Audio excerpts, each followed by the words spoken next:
Alright guys, today we're going to do a simple tutorial that shows you how to take a Rhino file and do what we call a make 2D image of a 3D file, and then take that into an Illustrator file to overlay with the base rendering that you've created.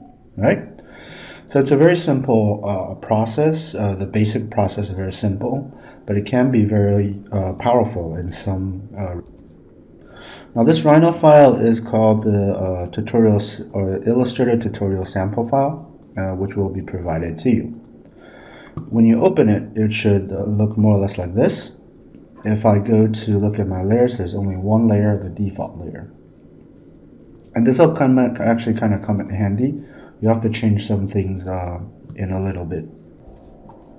Now you'll see that this current view is set to view 1. And if I move it around, this is just a simple poly surface. There is a ground plane, which you can turn on and off. Eventually, I'll show you that in a little bit. But it's important, very important, that you set a view. So when I go to here, I right click, set view, there's a view 1.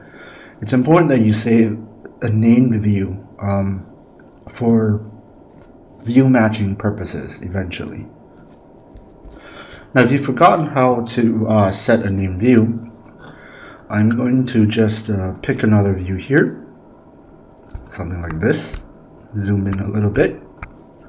So you right click here on the upper left corner of your viewport, go to set view and click on the named views option here, which will bring up the sort of name view manager.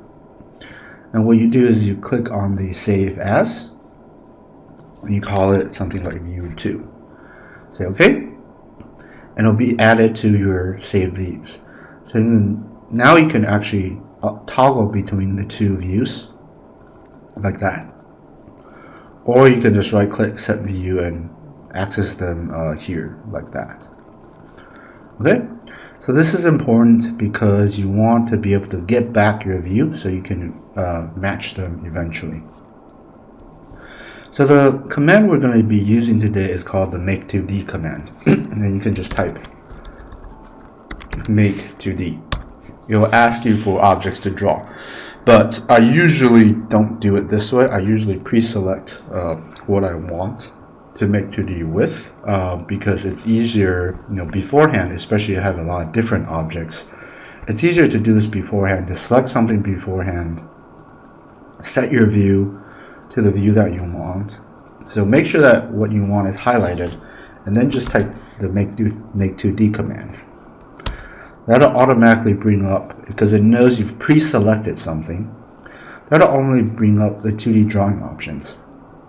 And these are the options that you will want. Show hidden lines, show viewport rectangle, maintain source layers.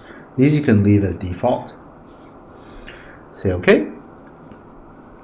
You'll see something's appeared on the ground. If I go to my top view, then you'll see, and I can basically move this slightly out of the way.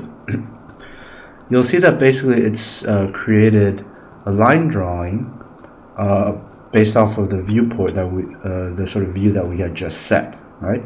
So it's projecting and sort of drawing a perspective, a 2D perspective drawing. As you can see, it's sort of flat on the ground here in the perspective view. A 2D perspective drawing based off the view that we had set. Now, one of the things you might want to change here really is, you'll notice that the hidden lines, or the lines that were in the back, right, in the background, when you zoom in, you'll see that, okay, there are moments where they start to do this. The black lines are overlapping with the white lines. The white lines are the ones that are behind, right? They're the hidden lines. You might actually want to change the colors on these, and you'll see that you'll get a couple of new layers here that are nested to show you, okay, these are the make 2D lines that are separate from your geometry lines. I'll usually change the color at least to something else just to make them more visible. So in your in your layers browser, and if you don't know where it is, it's this, the pie slides, right? Change your colors so they're actually a visible color. Okay, so that's it. This is a flattened image. Now I'll just show you really quickly what happens, and I'll use, let's say, view 2 for this. I'll show you really what happens when I run a make2d command without the viewport rectangle. And if I say OK, you'll see that it basically will give me the view that I asked for, right? But without the viewport rectangle. So it only gives me the thing I selected. Now this is more desirable because eventually what we're going to do is we're going to make a rendering and match the viewport rectangle to be able to snap things exactly, right? And that's very important. Otherwise you kind of have to fudge it and it takes a while. It's a pain in the ass. Okay? So at this point, what you want to do is go to your top view, find this, select everything, find the made2d part, select everything, go to File, Export Selected, and I'm going to just put this on my desktop for now and call it U1 2D. And from the Save As Type, choose an Illustrator file. Right? And there are some options. You don't really need to change these. This is also an optional thing to export the viewport boundary, but you already have a viewport boundary, so you don't really need to. And just save. Say OK. Alright. Now go to Illustrator and open that file.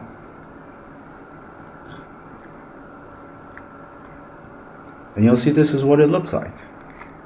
These lines usually will come in as 1 point lines up here. By default, the stroke will be 1 point, which is usually actually a little bit too thick for most cases. Now this will depend on the size of the rendering that you insert. So now we're going to go back to Rhino and find that view. So let's go to Set View, View 1. So this is a view I had earlier, right?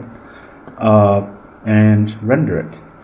Now I'm going to go Brazil. I'm going to check my render settings, and this file should be set up correctly, but make sure, and this is very important, otherwise your rendering is going to take quite a while.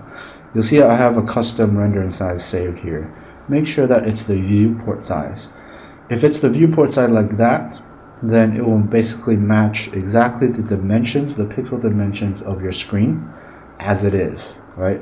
And that's the only way you'll be able to match this rendering, the background, to the Linework. The only other way you can do this is to double the pixel count.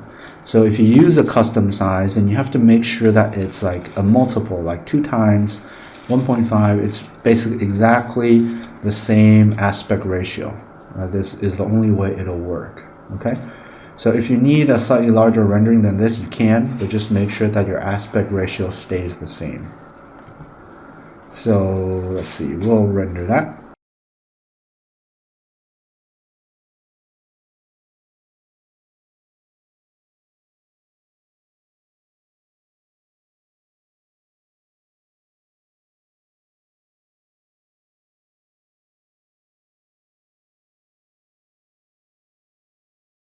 Okay, so that took about a minute or so on my laptop, not too bad.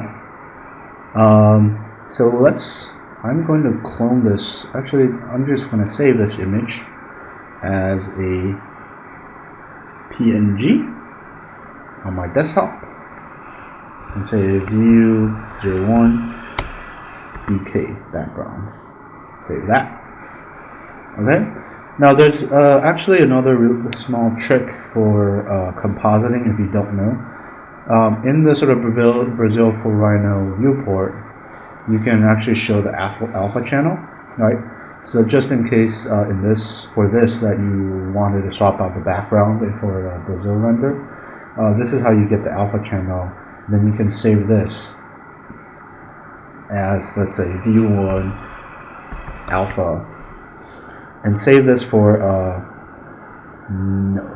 save this as a sort of black and white mask to cut out the background, right? In Photoshop, so you can actually cut out the background extremely precisely this way. Okay. Now, if you wanted to take off the ground, then all you would do is basically go to your render settings. Let's see where it is. Panels, render, panels, ground plane, and just turn the ground plane off. So you get basically the whole thing, right?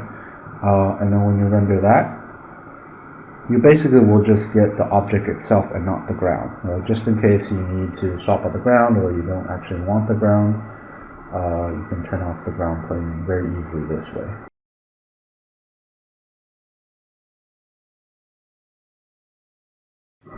Also notice the rendering actually goes quite a bit faster because there's no ground plane to calculate your reflections on. And with the alpha channel on, you can actually just basically cut out this more or less perfectly. Okay, so that's just something to kind of keep in mind. That's an option you have. Okay, so I'm going to go back to the Illustrator file. So you have the Linework here. Before we do anything to it, don't touch it quite yet. Look here, and you'll see on the lower right you have layers. I have two layers, one is red, one is black. I would make a new layer and drag it to the bottom. And for now, let's hide the top two layers. So there's nothing there. Right? Now we're going to go to File, Place, and navigate to our background file, which will place that file into this Illustrator file. And to zoom out a little bit, Control minus, and you'll see that the rendering at 72 dpi is actually larger than that sort of base file. So what you probably want to do is to shrink this. Now, if you just grab the corner, it'll shrink non-proportionally. So you will have to hold down the Shift key while you drag the file. And basically what I usually do is just sort of snap it to the boundaries like that. It'll also kind of, usually it'll also kind of auto snap to the center of the screen, but you know, that's what you're looking at. Now, this sort of version of inserting a file, you'll see that this is a linked file on the upper left. What that means is that the way it's inserted into Illustrator, as long as you don't change the location of this file, it's not saved with the Illustrator file. It's just referencing the original image file that I have on my desktop. So it's always a good idea to keep these in the same folder, right? Because that's where it will look for it. So if you have this problem where if you have the background image selected as while it's a linked file, and you go edit original and it brings up a program other than Photoshop, then what you have to do is actually fix your default file association program for opening PNG files. And the way to do that is to just browse to where that file was. So here, it doesn't have to be, it can be any old PNG file, but you right click, go to open with, and from the list you can go to choose default program and make it Photoshop CS5 or 6 or whatever you have, and check this box. Always use the selected program to open this kind of file. Say OK. And you'll see that now it opens it in Photoshop.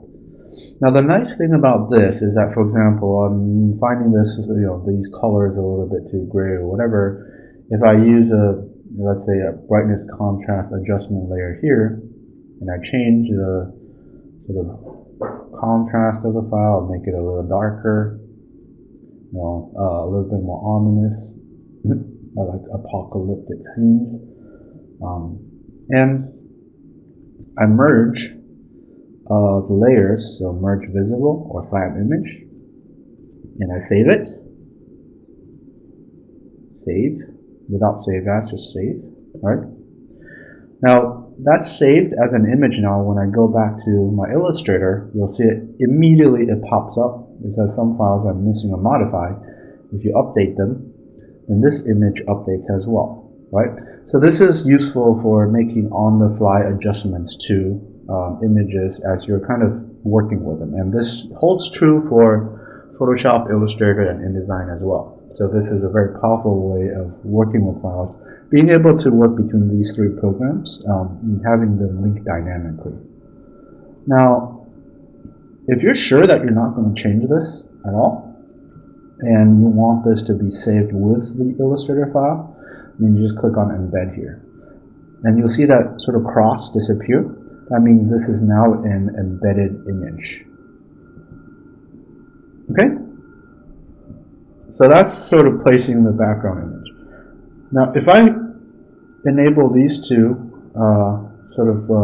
Linework layers back again, right now I'm just going to lock, right? So click here and lock that sort of background layer. So now I can't move it or drag it or anything else. Now I'm going to select everything by just like dragging from the upper left to the lower right. Select everything. And you have to be kind of careful where you drag. You have to be on a line or a path for it to move correctly. But I'm just going to drag that out of the way so I can see things, right? Now what you want to do here is actually basically try to match the sort of boundary of that. And sometimes to do that you might actually have to unlock it again for it to snap correctly. But you should be able to see the boundaries of that. If you're having trouble with this, you can use the sort of lower right side instead. So you want to select everything, move this here, and click there, and snap to the lower right corner, right? Now holding down Shift, drag on the upper left corner so everything scales together, and then this should basically be able to match perfectly, more or less. Now at this point you can lock that bottom background layer again, right? So you see the lines are all in the right place at this point. Sometimes it depends. Sometimes I would just delete this rectangular frame since it's served its purpose, right? It doesn't have to be there anymore. Now the one thing you'll notice if I zoom in a little bit, the one thing you'll notice that, okay, now these lines are each individual single lines. Not like how if you go back to the Rhino file, like this is a poly surface. If I go to the top view, these are all individual lines now, right? So they're not all joined together.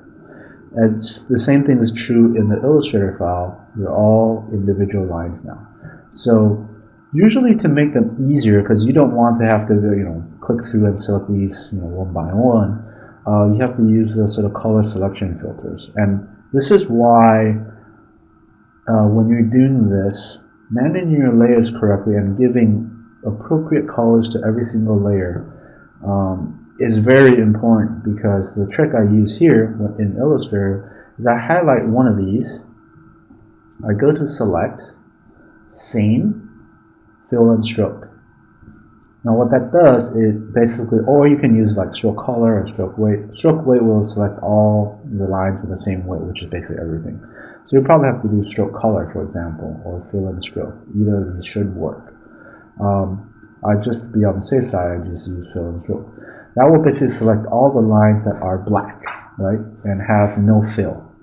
With black stroke, no fill, and this is all the black lines. All right, so I'm going to undo that. Once this has been selected, you can either right-click on one of the lines or basically group it.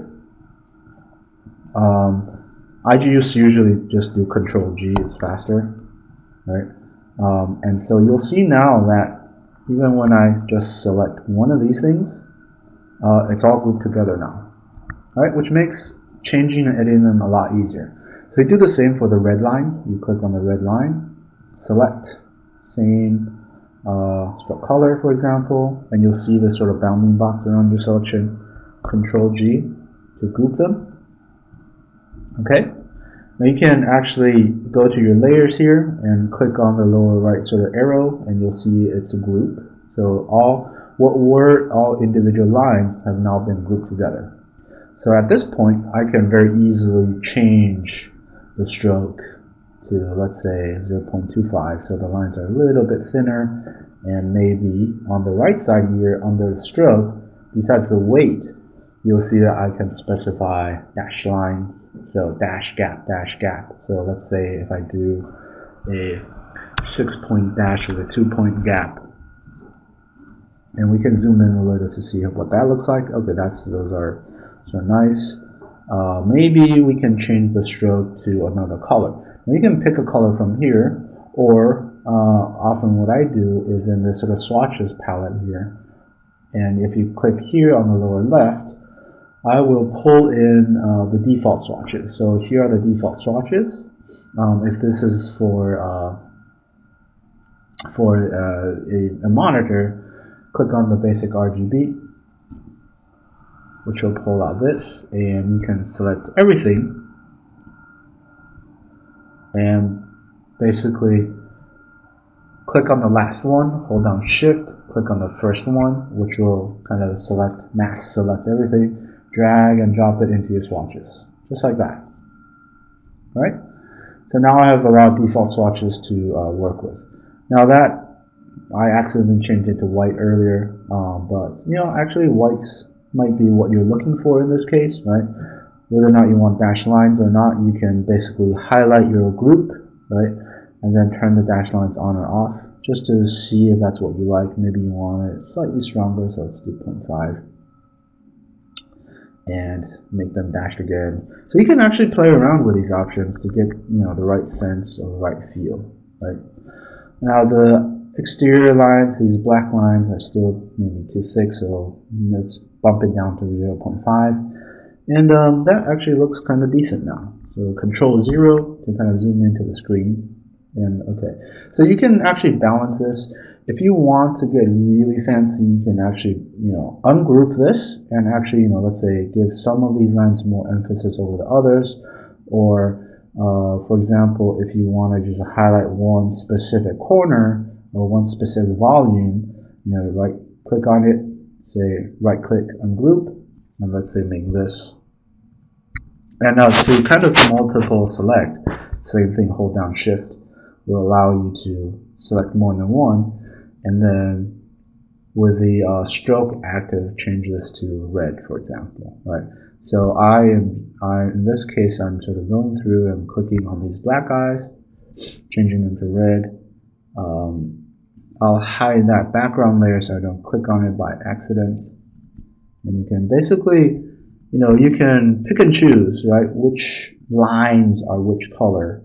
And at this point, sometimes what you can do is also remember the selection method, right? Same stroke color, group this again. Make sure you do this because this will make editing a lot easier for you further down the line.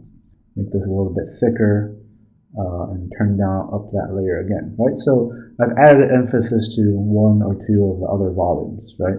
And you can do the same with the background if you wanted to, except leave it, dotted lines, for example. So this is a very quick and simple way to do that. Okay, so this you can save as, so view 1 overlay, right, as an Illustrator file, save, and these you can leave as default. Okay, so that'll be an Illustrator file. It'll be a vector file, so you can actually scale this up and down as you need, right? So if I unlock this sort of background layer and I just select everything, and so you can scale everything up or down, right? So remember the vector file formats, they don't lose quality when you zoom in or out, right? The other side to this is that once maybe sometimes you're kind of happy with the image already, so you can actually export this either as usually you wouldn't do a DWG because the background image disappeared, but you can do it as a JPEG or a PNG, and these will basically have the line work at whatever resolution you specify. So JPEG, save, you can pick your quality here, color model, and then also your resolution, which is 300 dpi. by default, which means that this export would be high quality enough for printing, given that your background image, with the caveat that your background image is high quality enough at that size as well. Say OK. And on our desktop, we would basically get a JPEG image like that. So this is now a JPEG image with Linework. All right. You can also save as. So that was in the export, file export, which is to 2D raster format.